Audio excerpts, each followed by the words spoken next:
Greetings. We are coming to you live from Wespath's headquarters in Glenview, Illinois, where we have transformed our Wesley Hall into a studio and where we are surrounded by reminders of our core values. Important words like stewardship, mutual respect, teamwork, integrity, as we live into our mission of caring for those who serve. My name is Bob Christoffel, your Manager of Benefits Education and co-host for this live broadcast. I want to welcome you to Live from Wespath, our world, the church world, and your world. These are 3 live news segments with content relevant to you, our United Methodist Church community.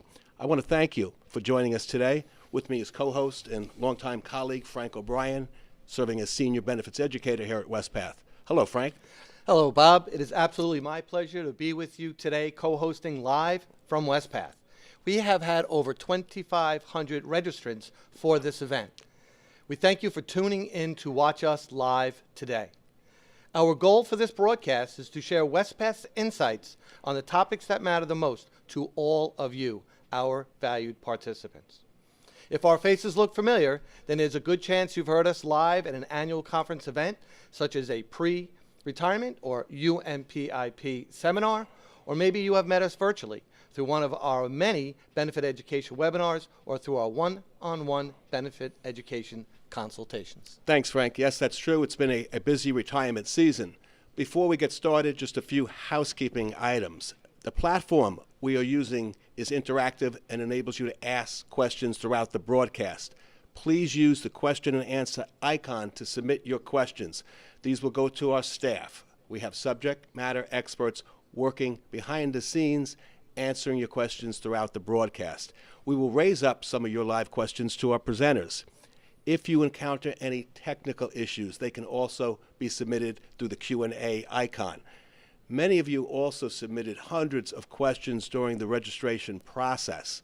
We will attempt to answer as many of these questions today as possible, but in the event we can't get to all of them, we will follow up with you after the broadcast.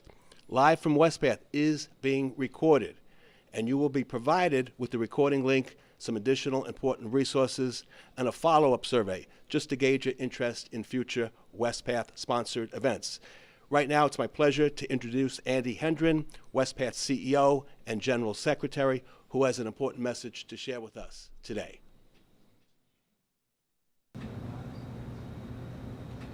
Greetings from the suburbs of Chicago, Illinois, where after our typical 3 false springs, real spring is finally in the air. This is our second Live from Wespath event, as you just heard, and we've had quadruple the registrations from our 2023 event. Over 2,500 of you are joining us today. We're excited that participants like you want to connect with us and hear about your retirement and other benefits. And we have a lot of information for you in the next 4 hours. We'll be sharing a broad range of topics that we feel matter to you, especially in this time of change and renewal in the United Methodist Church and growing anticipation for the UMC's 2020 General Conference in Charlotte, North Carolina.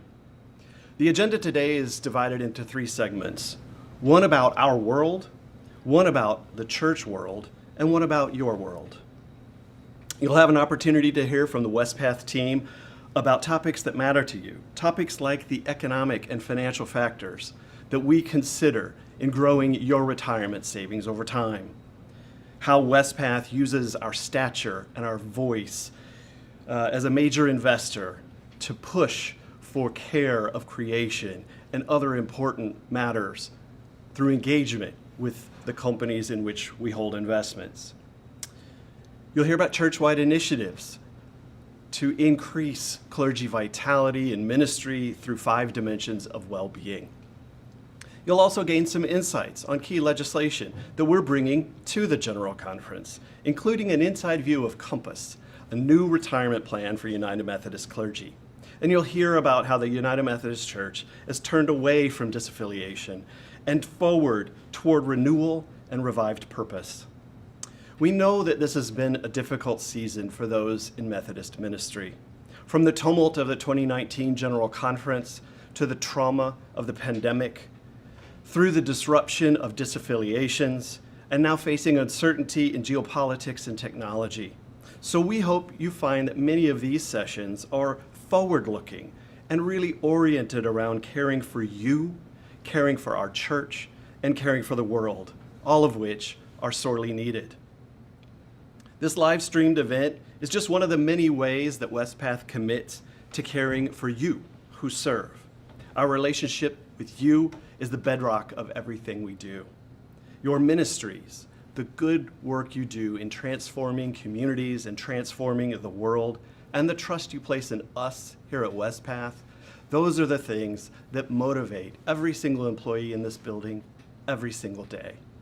We thank you for being with us, and we're happy you're here.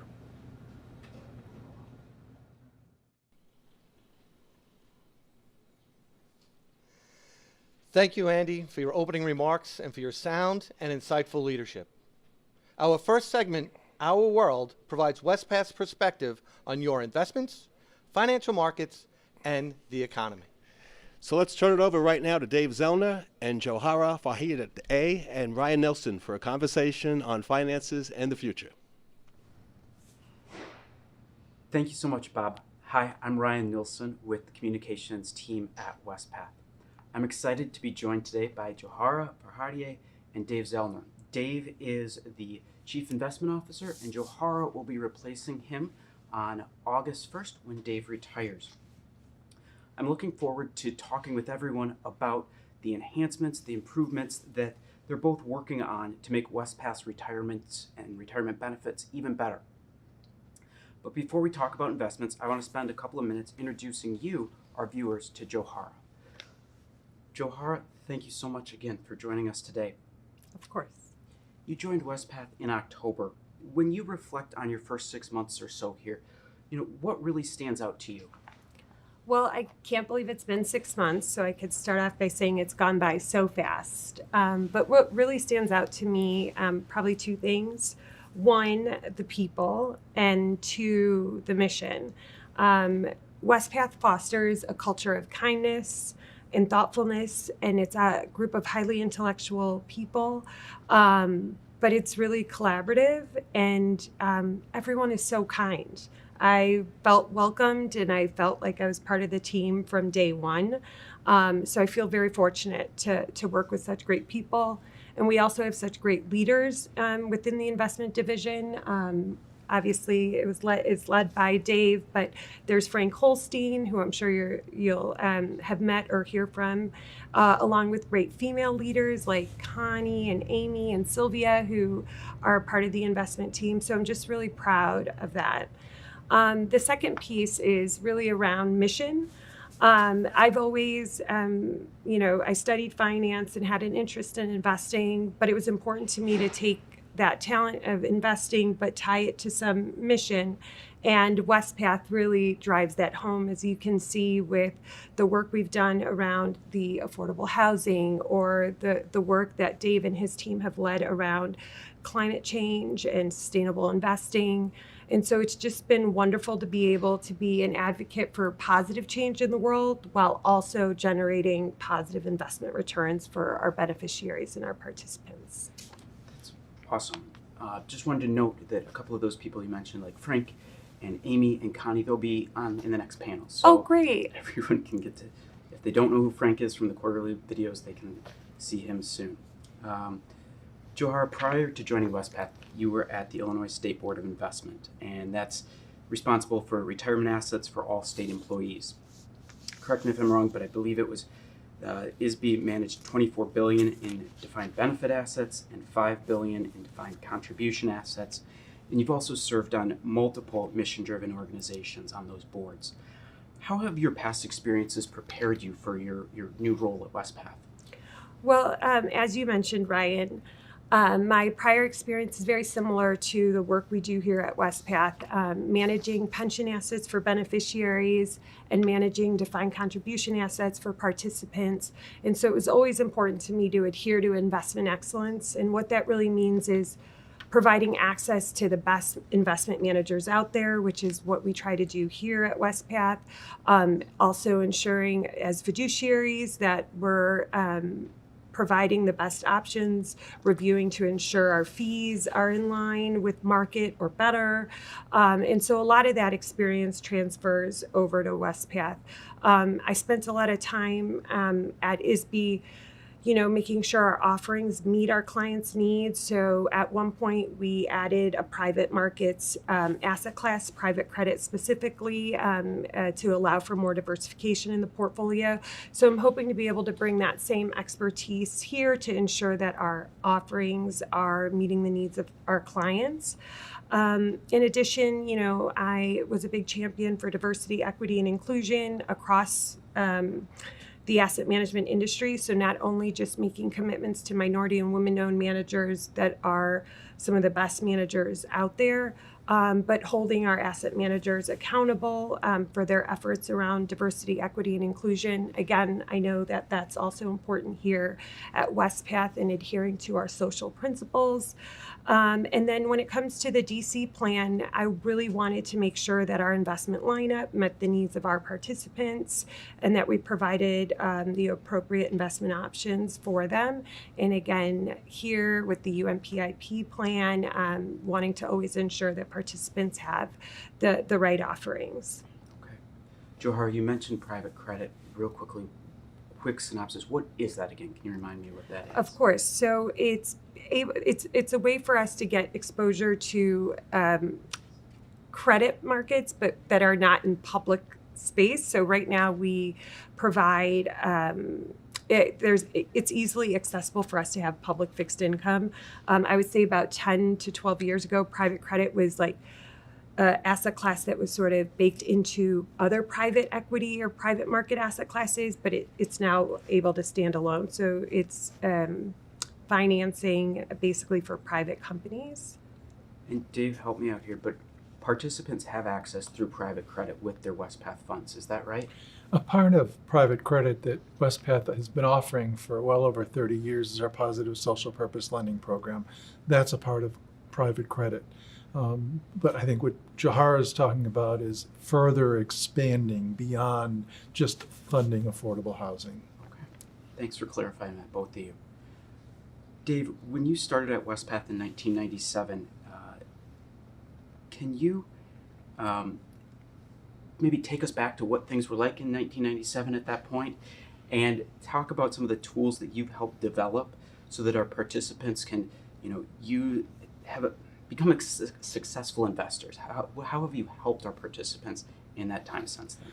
So yes, when I started 27 years ago, although we had a multiple fund offering, the vast majority of our participants were invested in one fund.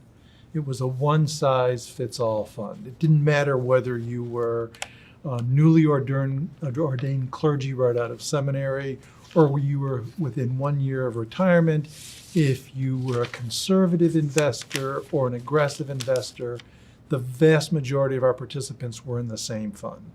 Now, our board realized at the time that that was not the optimal offering for participants. And there were other reasons why that fund wasn't sustainable, which became very apparent when the tech bubble burst in 2000 and we had negative markets for 3 years. And so the board at the time decided that we needed a different solution, and the first opportunity would provide that solution. So almost 20 years ago to the day, we discontinued offering that fund that was originally offered. And we offered a different solution. It was better, but it wasn't optimal.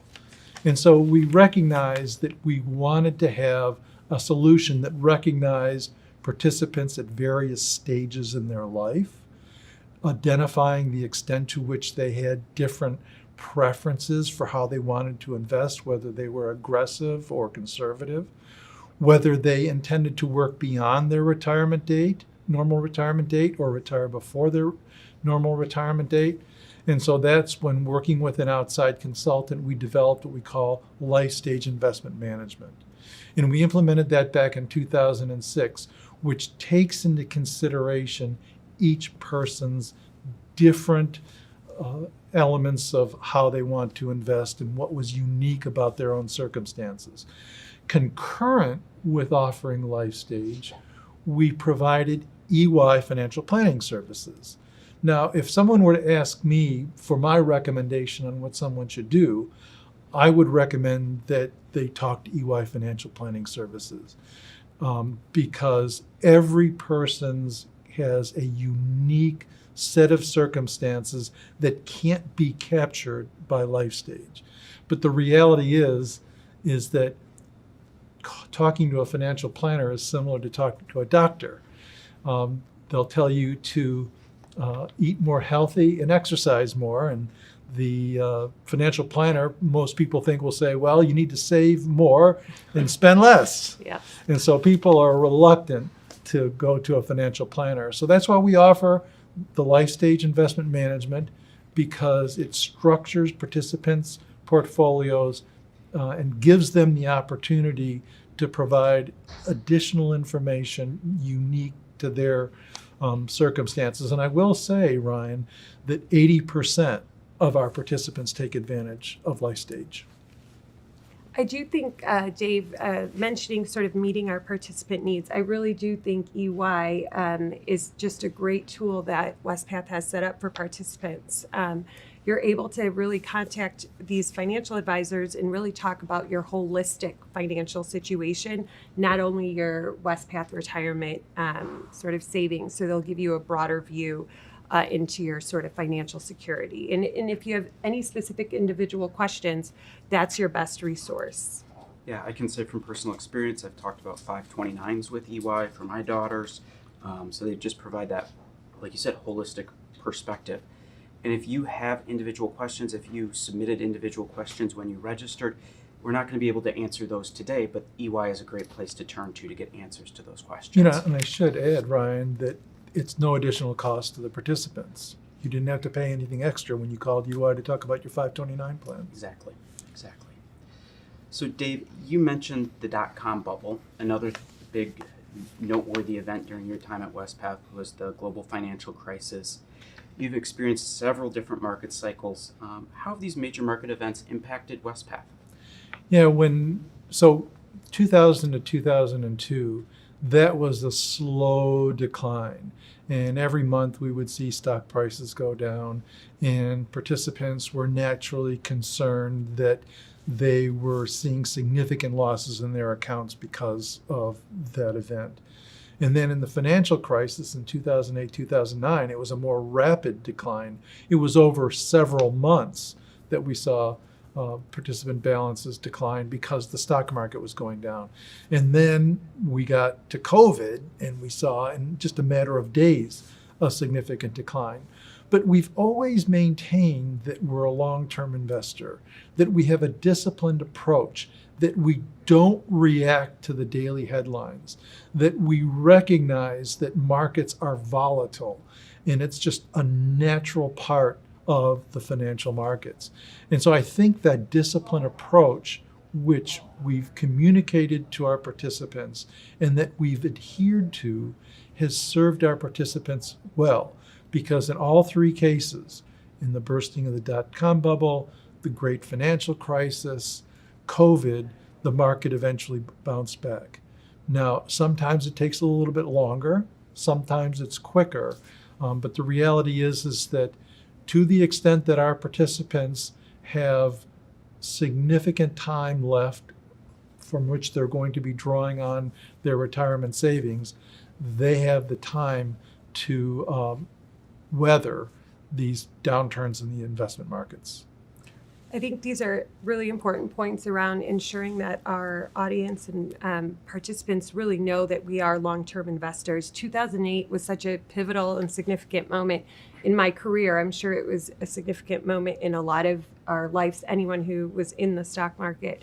But for me, being a disciplined long-term investor really stood the time during 2008, where I wasn't CIO yet, and I saw what reactionary sort of investment decisions could be made in such a volatile market, and the impact that has, typically negative impact that reaction has had. And one of them is around, again, back to private markets, is pulling in and out and trying to time the market to when you're investing appropriately. And in 2008, around real estate, there was a lot of fear that you were going to continue to lose money if you continue to invest.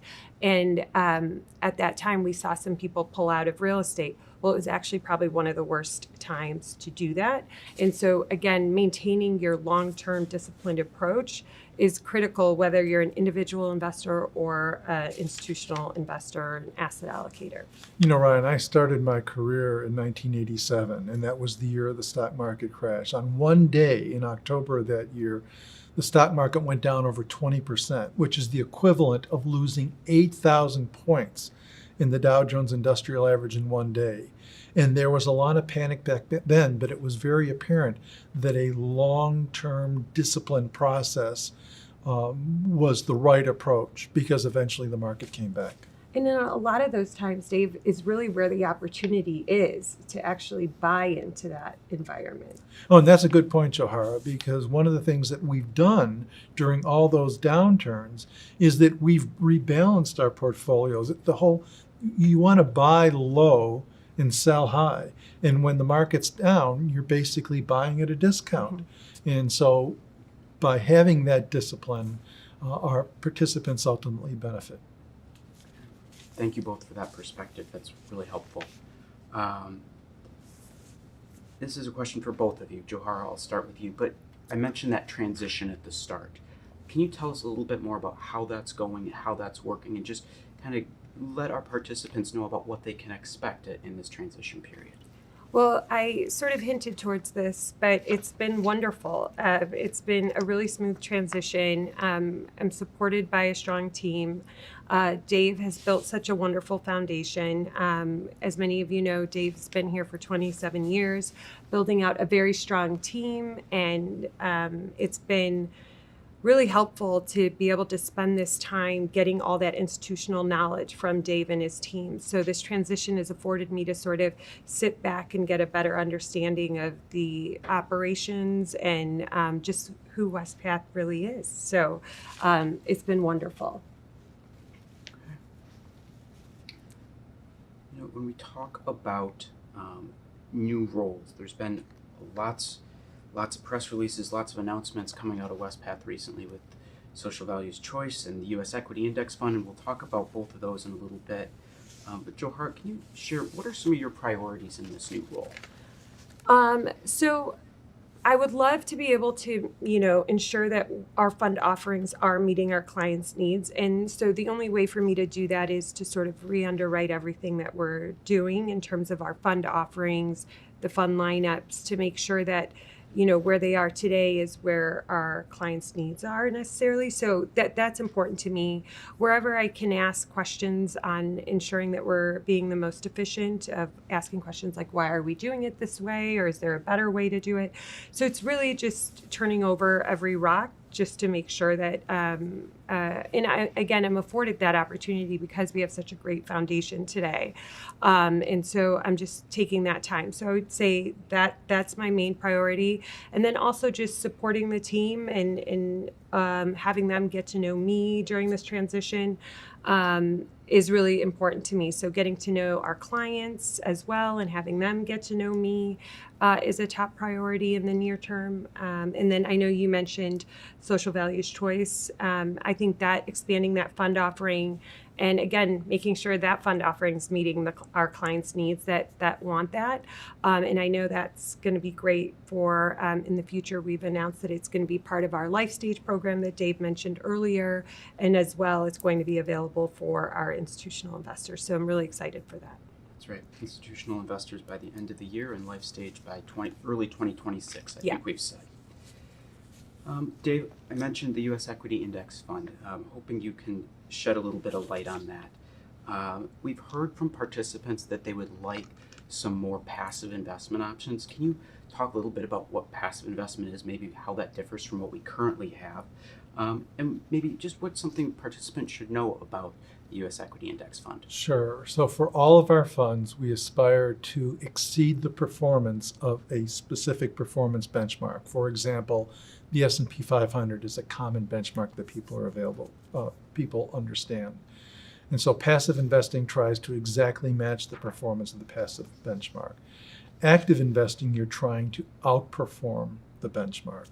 Now, with active investing, you have higher fees, and you also have other transaction costs that you don't necessarily have for passive investing. And so there are a number of people that believe that it's very difficult to outperform the market, and they want to minimize the fees. So standard industry practice has been to make available to those participants that don't want to take risk with active management to provide them with a passive alternative. Now, within our funds, we do have passive elements because we do think that there are parts of the market that are less efficient than other parts of the market. And so we'll use passive investing in those circumstances. But we do think that there are opportunities to add value in the active funds, which is why we do use some active managers. Dave and Johara, thank you both so much for your time today. I've learned a lot, and I hope our audience has as well. We'll send it back to you, Bob and Frank. Thank you so much. Thank you, Dave and Johara. Always a significant area of interest for our participants. Frank and I have seen firsthand how life stage investment management and EY financial planning services have just helped so many of our participants. Dave, on behalf of our participants and the nearly 300 folks that work at Wespath, we thank you for your expertise, for always staying the course, a steady hand, and we wish you well in your retirement. We also welcome in Johara. Of course, we know we remain in good hands. You can find more investment information on our website, wespath.org. Thank you, Bob. That was very well said. Up next, an investment update and outlook. We have a panel discussion about the market and economic factors impacting your retirement portfolio and what to expect in 2024. Joining us today, we have Frank Holsteen, Connie Christian, Amy Bulger, and Ryan McQueeney. Hello to all of you. Welcome, and what do you have for us today? Thank you so much, Bob and Frank. My name is Ryan. I'm with the communications team here at Wespath. I'm really excited to be here today with this awesome panel. I'm really excited to be here in front of you all, and even better to be joined with my friends and colleagues, Frank, Connie, and Amy. These are the folks who manage the investment funds really on your behalf. So when you log into Benefits Access and you see your allocations to things like the U.S. Equity Fund or Fixed Income Fund, this is the team responsible for those funds. So who better to be asking and answering questions about financial markets, investments, the economy right now. We're gonna do just that, but first, let's get to know each other a little bit better. Frank, would you introduce yourself and let the viewers know what you do at Wespath? Sure, thanks Ryan. I'm Frank Holsteen, Managing Director of Investment Management, and I lead that team of investment professionals here who are responsible for constructing the investment funds and for identifying the outside asset management firms that we retain to actually manage the investments. And I'm joined by two of those professionals here. Yes, awesome. Thank you, Frank. I can't wait to get your thoughts on some of these market themes we're getting questions about. Connie, could you introduce yourself and kind of touch on your area of expertise here at Wespath? Sure. Connie Christian. I oversee the fixed income platform here at Wespath. I've been here for a total of 5 years, and I have a background in fixed income portfolio management and did a small stint in teaching math, but happy to be here, Ryan. Thanks. Which is a very cool background for sure. And last but certainly not least, Amy, would you let the folks know what you do here? Hi, my name is Amy Bulger. I'm the Director of Private Markets here at Wespath. I've been here for about 11 years. I'm responsible for sourcing and monitoring the private market investments within the portfolio. And private markets are differentiated from our typical stocks and bonds in that these are investments that are not traded on public exchanges. Some examples of these asset classes that we include here at Wespath is private real estate, private equity, private credit, and some real assets. And we're going to get to more on that in a little bit, so thank you for that. Frank, I'm going to start with a tough one, which is politics, right? Never a dull moment in markets. There's never a dull moment in government. And then every once in a while, those two worlds kind of collide, and we've got political impacts on markets. And I think we've got a lot of folks who are curious about the upcoming election. Not sure if you've heard, but we do have an election coming up later this year. The White House is up for grabs again. Congress is up for grabs again. And I think we have a lot of viewers who are curious about whether or not they should be worried or even thinking about the election's outcome and the influence it might have on their investments, and what kind of relationship those two things tend to have with each other.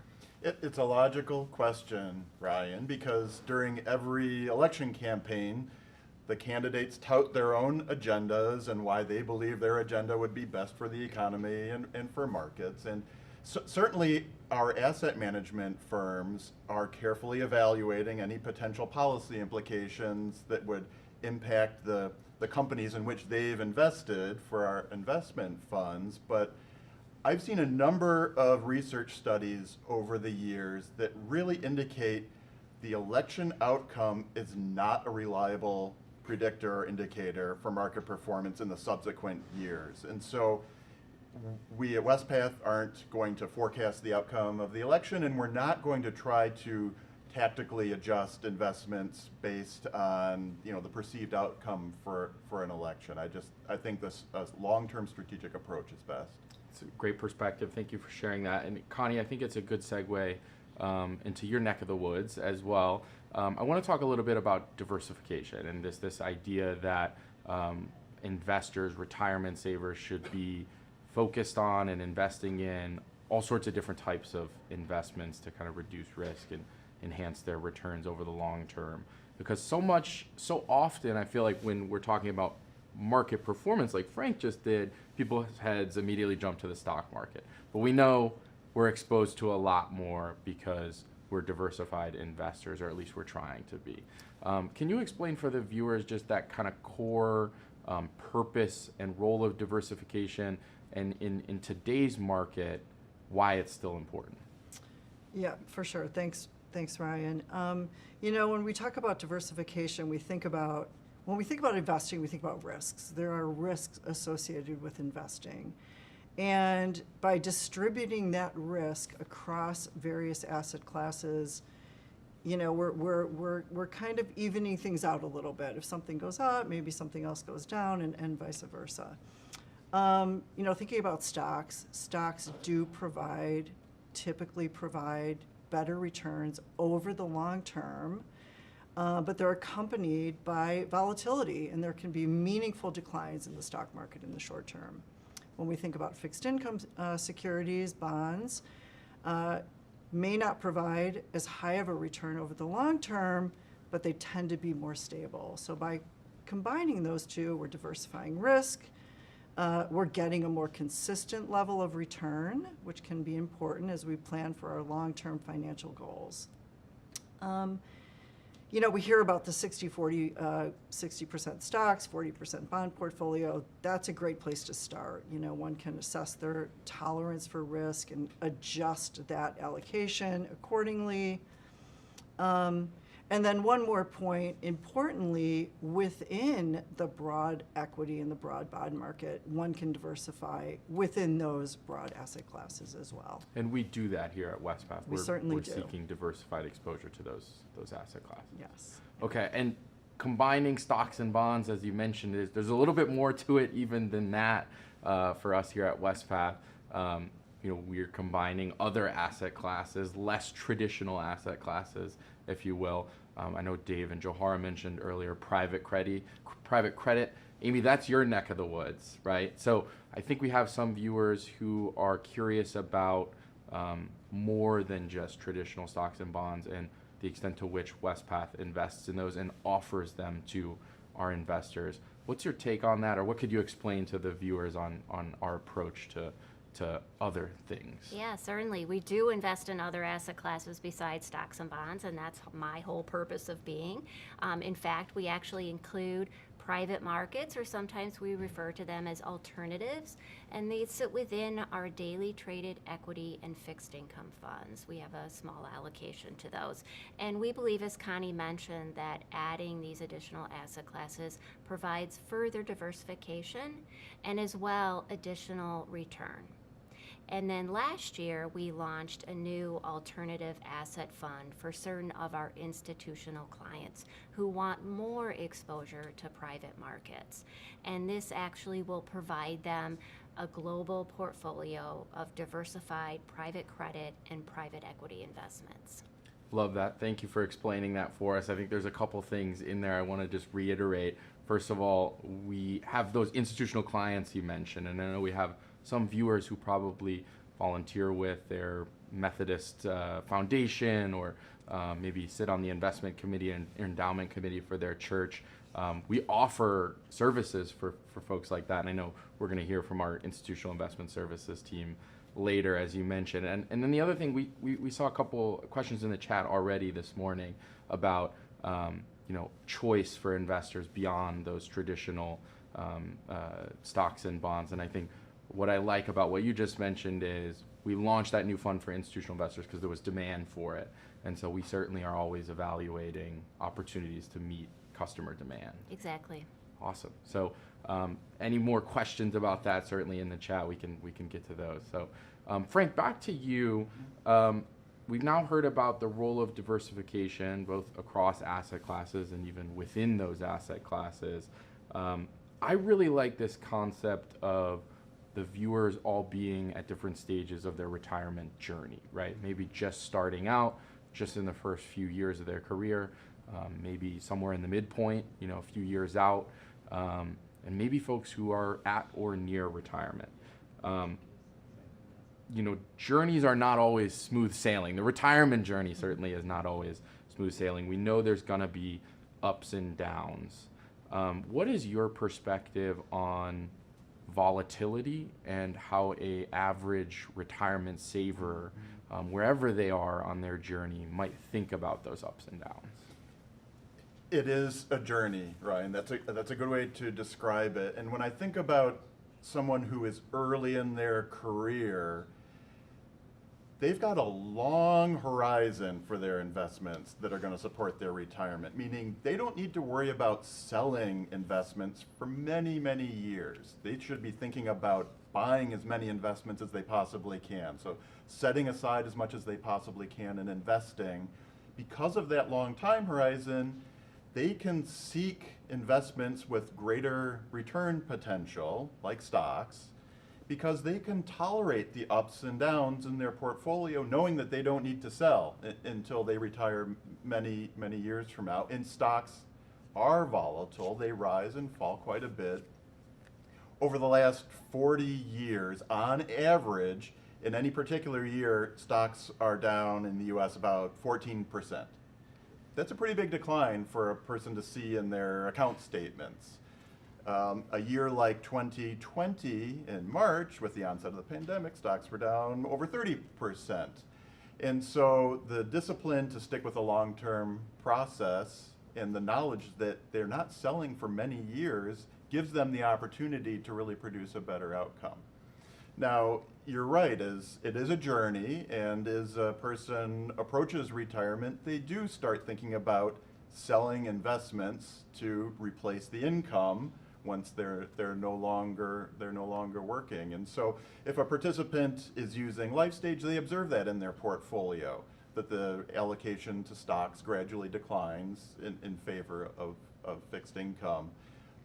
Certainly everybody's different though, and so EY is a great resource if somebody wants to talk about their particular circumstances. A great reminder on that. I was here with you in March 2020 in those early days of the pandemic when we were seeing the stock market shoot down, and certainly those were volatile and emotional times for investors. So a good reminder on perspective there. Stick with our journey analogy a bit, Connie. I want to talk about a specific point in that journey. The viewers today that are really close to retirement, maybe planning next year, a couple years out, and they're worried about maybe the outcome of the election or a recession or any number of uncertainties. What would you say to a viewer who's in that moment in their journey, who's feeling a little anxiety right now? The good news is that life does not end at retirement. So, no matter where we are in our investment journey, it's always a good time to periodically reassess one's level of, tolerance for risk. And approaching retirement is a good time to, honestly reassess one's tolerance for risk, and that might result in an asset allocation change, which Frank talked about. But God willing, we live for a long time. And, it's very reasonable to expect to live through 2 or 3 or hopefully 4 market cycles. And so what's happening today or tomorrow, that should help put that into perspective. We just want to build a portfolio that makes sense for us, that's going to help us achieve our financial goals, and that can, weather through different periods of time, no matter what they are. So hopefully that helps to alleviate some concern about what's going to happen tomorrow. Great, thank you. Keep You the both- long-term perspective. Right, that perspective, right. And you both have shared such great insights on perspective, and that idea that we're going to go through 2 to 3 market cycles after our retirement date is really, really important perspective. And I think I heard another indication in there that we should talk to the fine folks at EY Financial Planning Services at no additional cost to figure out our unique circumstances, which is always a good reminder. Amy, I want to close with you. I want to hear your thoughts on the real estate market and really housing affordability. We have folks, I think viewers all across the spectrum in terms of their exposure to this right now. We've got folks living in parsonages who are maybe thankful they don't have to worry about this. Then we've got people who have bought or own or rent their own homes, who are deeply concerned and always thoughtful about housing affordability. And then I think we've got some people in an interesting spot where maybe they're in a parsonage now, but they're getting close to retirement and they're thinking about buying or renting a home for the first time in a long time. So we've got that wide spectrum. We've heard a lot about how interest rates are much higher, mortgage rates are a lot higher now. What are your thoughts on the current housing market, kind of what folks should be thinking about in terms of housing affordability in the near term? Yeah, Ryan, I don't think a day goes by where we don't hear about some of the distress going on in commercial real estate generally. And we don't like to paint the whole industry with a broad brushstroke, as there are sectors of the commercial real estate industry that are doing well, such as industrial and multifamily. But in terms of residential real estate, where I think our viewers are the most interested, that market is characterized by very high demand and very limited supply. And so when you have that kind of situation, it just creates a surge in pricing. And I believe last summer, around July of 2023, the median sale price of a single family home was well over $400,000. That is starting to come down today, but that really exacerbates the affordability issue, especially for first-time buyers and those in the lower and middle income households. We are hopeful that as interest rates start to decrease this year, we'll see some more supply come to the market, either through existing homes coming for sale or through new construction. And it really just highlights the fact that our policymakers need to continue to engage with affordability issues within their own communities. Great, thank you for those insights. Thank you all for those insights. I think we're going to turn to some questions from the audience. Yes, thank you, Ryan, and this panel for that excellent discussion. A lot of interest from our viewers and comments. One saying retirement journey, not always smooth sailing. They agree with you on that. Others are commenting on how great it is to see Wespath broadening its asset allocation opportunities in less traditional areas. Frank O'Brien and I see this firsthand, the interest in real estate and housing in our retirement season for clergy that need to make that purchase. We do have time to raise up a couple of live questions. This first one that came in, I've heard about Bitcoin ETFs or exchange traded funds getting approved and the price of Bitcoin once again soaring. Does Wespath invest or plan on investing in Bitcoin? Great question. A fun one. Frank, I might point that one over at you. What are your thoughts on Bitcoin and kind of our house view on cryptocurrencies? Sure, Ryan. Yes, Bitcoin has risen dramatically, and it's, speaking of volatile, it's very volatile. Yes, There's major yes. ups and downs. I think about Bitcoin and other digital assets. I think of a couple different components. There's the coin, which is like a currency that can be exchanged for another currency like a dollar. But then there's also the technology behind the coin. In the case of Bitcoin, the blockchain, the distributed ledger. And so, we do not have a view on Bitcoin. We do not have investment strategies focused on Bitcoin. That being said, though, some of our investments have some sort of exposure to Bitcoin. It may be a company in our portfolio that accepts Bitcoin for payment or has some small amount of Bitcoin on their balance sheet. Or maybe in the private equity portfolio, there might be a company that's involved somehow in cryptocurrencies or the blockchain technologies. Another note on diversification, right? Because we're going to have exposure to some of those revolutionary technologies through That's our right. diversified portfolio. Thank you, Frank. Sure. Back to you, Bob and Frank. Any more from the audience? We do. Various variations of this particular question. How does inflation impact how you should be thinking about retirement? A good one on inflation. We've been talking a lot about inflation for the past couple of years. Seems like a lot longer than that, but I think it's been, 3 years now that inflation has been above 3%. Connie, do you have any thoughts on inflation, its impact on interest rates, and how a retirement saver might consider inflation? Yeah, inflation is worrisome, but again, going back to being well diversified and building a good quality portfolio that that serves to protect one's capital is important. And when we talk about preserving capital, we're also talking about preserving pricing power.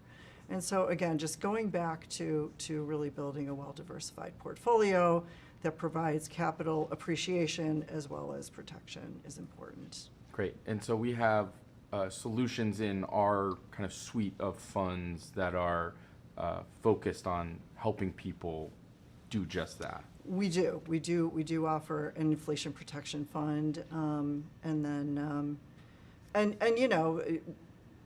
all the portfolios help to protect against inflation, over the long term.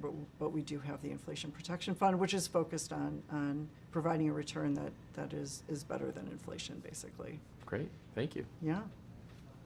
Any final thoughts, Bob and Frank? Yeah, we have time for 2 more questions.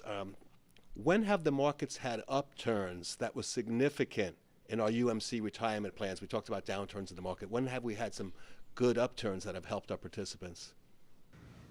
Frank, I might go back to 2020, right? Because we talked about March 2020, but finish the story on 2020. Sure, yeah.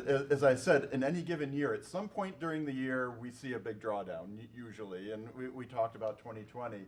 Often, a big decline provides the opportunity, the psychology to allow a big increase. And so 2020 actually turned out to be a positive year in the stock market, a significantly positive year after being down over 30%. And so I like to think that we are correct to not try to time the markets, because just when everybody thinks there's going to be a recession, as most economists predicted for 2023, predictions of the future are not always accurate. There wasn't a recession, and markets had a great year. And so sometimes the great years come out of pessimism about the future. Great. Good thoughts there for sure. I think I heard one more. Yes, and lastly, for our panel, is Wespath currently or planning to invest in AI? It's a good question. AI, artificial intelligence, and I think it's a similar response to the Bitcoin response. So Frank, if you could kind of expand on that a little bit. Sure. Certainly the market performance for stocks we've seen over the past year has been largely driven by enthusiasm for AI, for artificial intelligence, and I believe it will revolutionize the world. And when we think about some of the companies at the forefront, we think of NVIDIA, a chip maker, and Microsoft, and Google, and, Alphabet, and others. And yes, we do invest in those companies. And so we are exposed to the potential for AI. And I'm sure in Amy's private equity portfolios, we've got some small companies who are developing some really interesting technologies to take advantage of AI opportunities. Yeah, certainly within our venture capital portfolio, we have several managers that focus just on this specific issue. Okay, for the viewers, venture capital, that's an important phrase. What are you describing? It as is. So venture capital is a subsector of private equity, and it's really investing in those small, kind of newer technologies. So these are very early stage companies, probably not generating a lot of revenue today, but the growth potential is there. Great, thank you for sharing that. I bet a lot of viewers didn't even know that Wespath has exposure and investments in companies like that. So it's good note there. Well, thank you all. There was a lively discussion, and I'll kick back to Bob and Frank. Thank you, Ryan, Connie, Amy, and Frank. And thank you, our viewers, for your participation and your interest. So many questions have come in and are being answered, and we will do our best to follow up with any remaining questions. Next up, we have a brief video message from Joe Halwax, Karen Mansko, and Evan Witowski from our institutional investment area. Hi, my name is Karen Mansko, and I'm the Director of Institutional Relationships with Wespath Institutional Investments. We are more than just a pension plan. We manage non-retirement assets on behalf of Methodist-affiliated organizations. We can't wait to meet you. I'm Evan Witkowski. I'm the Manager of Institutional Investment Services here at Wespath. If you serve on an endowment committee or an investment committee and are looking to evaluate your investment provider, we are unique in that we only work with Methodist faith-based institutions across the church. Please consider us going forward. Hi, I'm Joe Halwax with Wespath's Institutional Investment Services business, and thank you for attending live at Wespath. If we can help your organization with more than just retirement, please let my team know.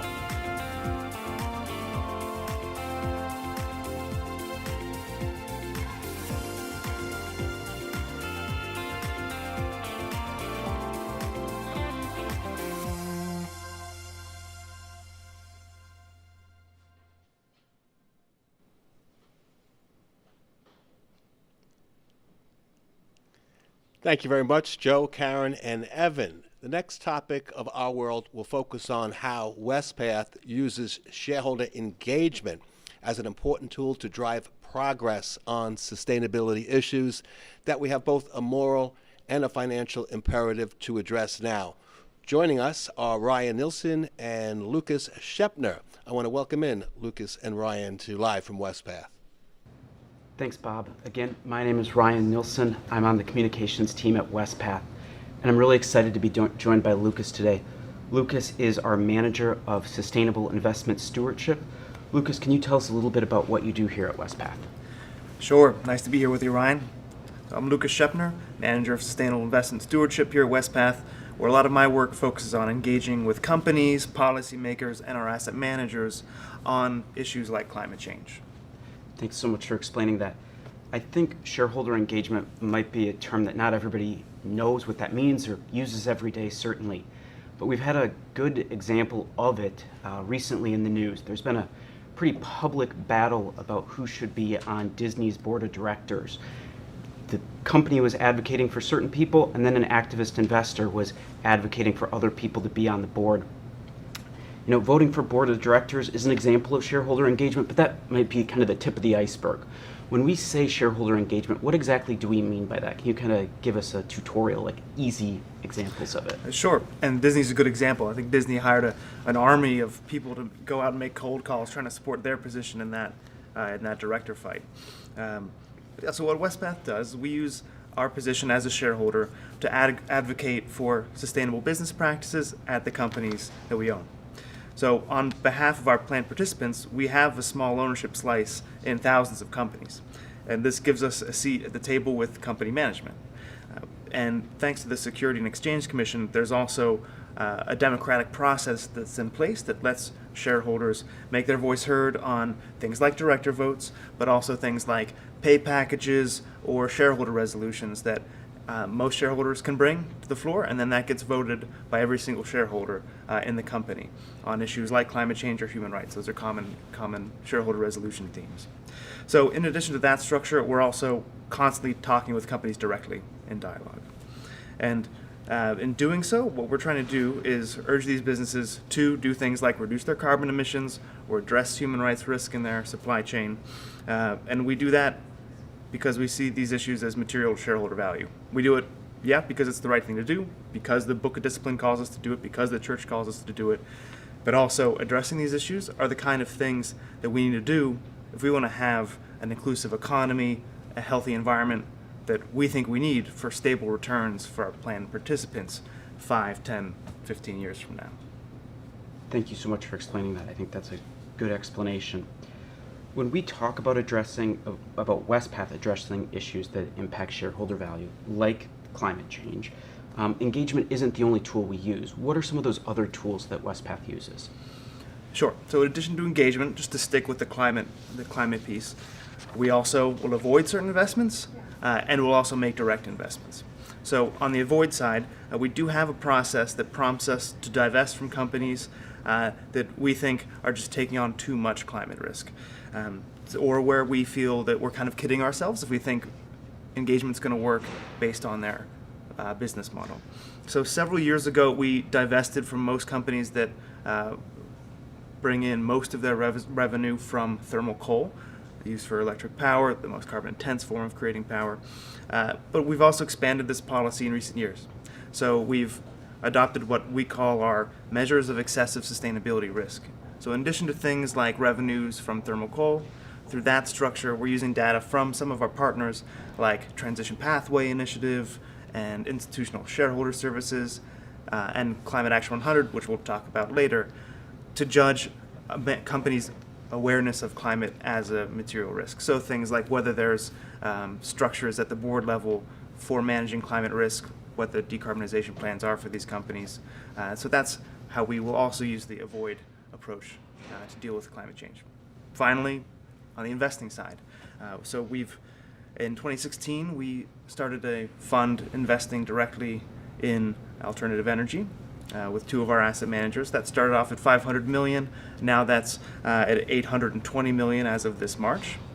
And also through our PSP program, we've been investing in housing developments in New York, for example, where heat pumps are being installed for carbon-free heating and cooling of residences and public spaces.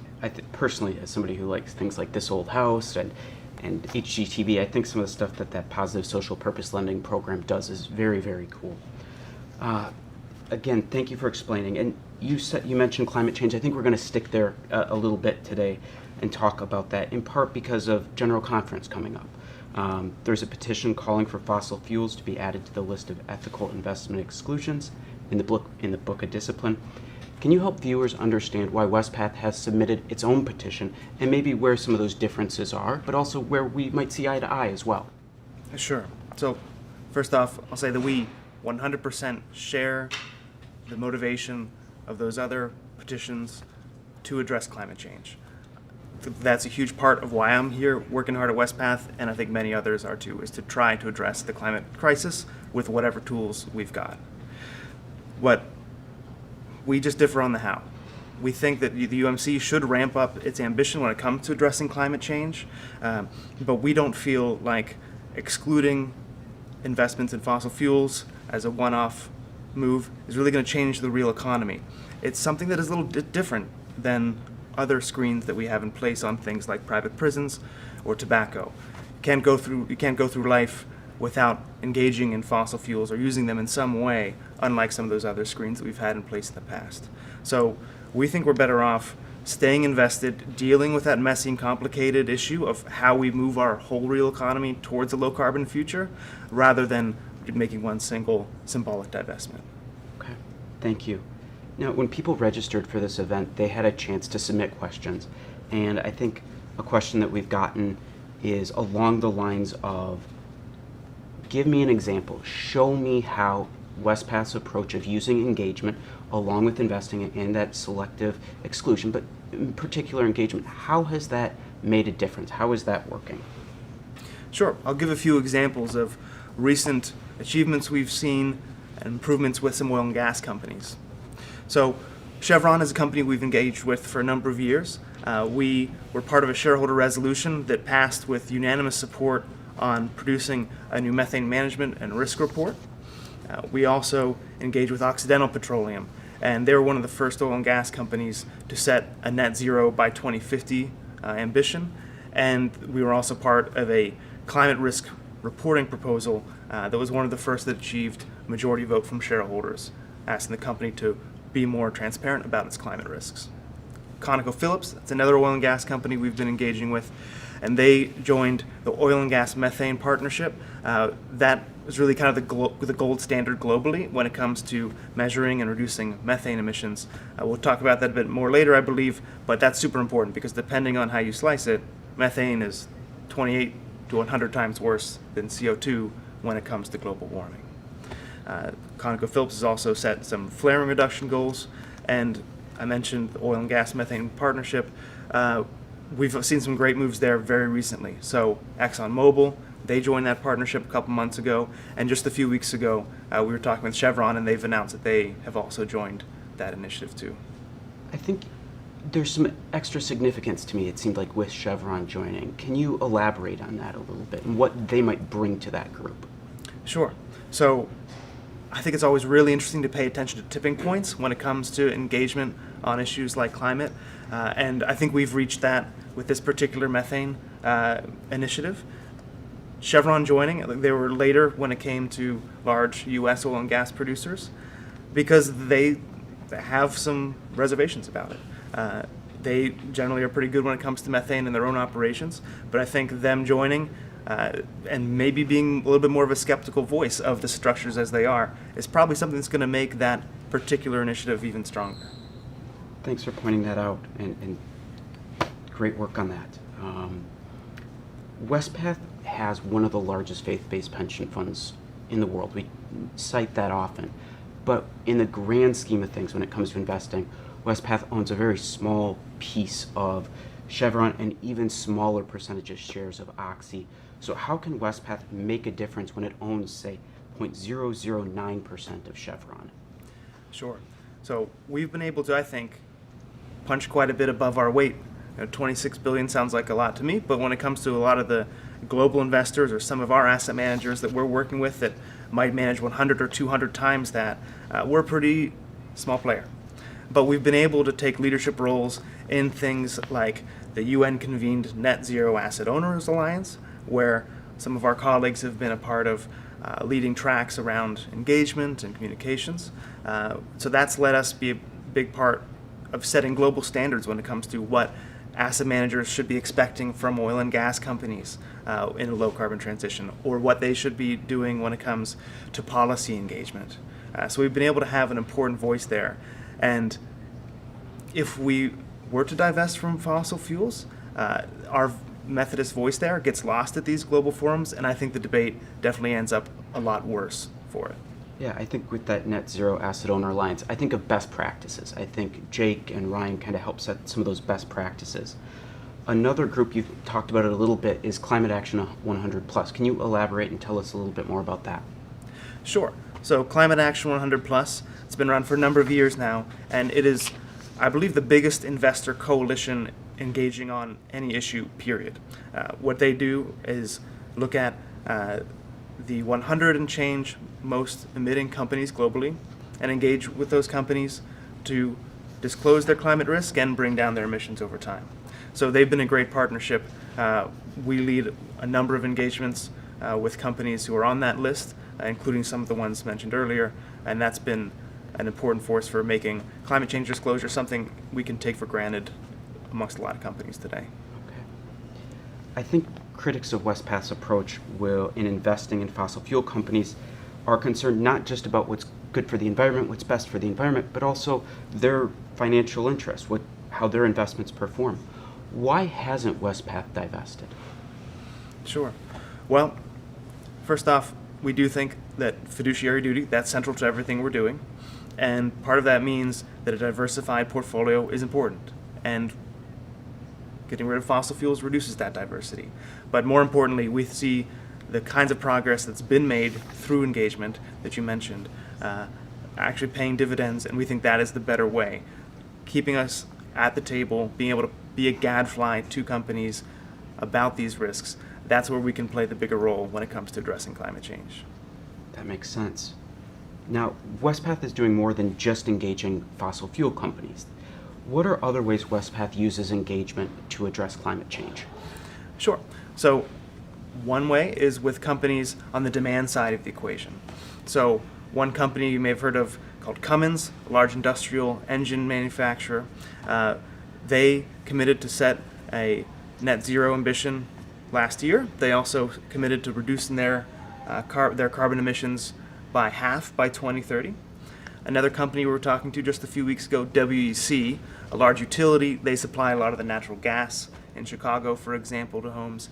They've committed this past year to taking off all their coal-fired power from their grid by early 2030. So we've seen progress outside of the oil and gas sector as well. That's great. And you said Cummins.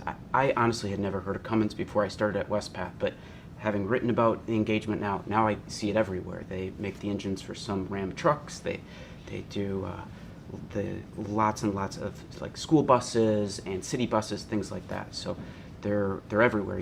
They're kind of a little hidden. They're behind the scenes. Yeah, I definitely notice the bumper stickers a lot more now on the back of trucks when I see them.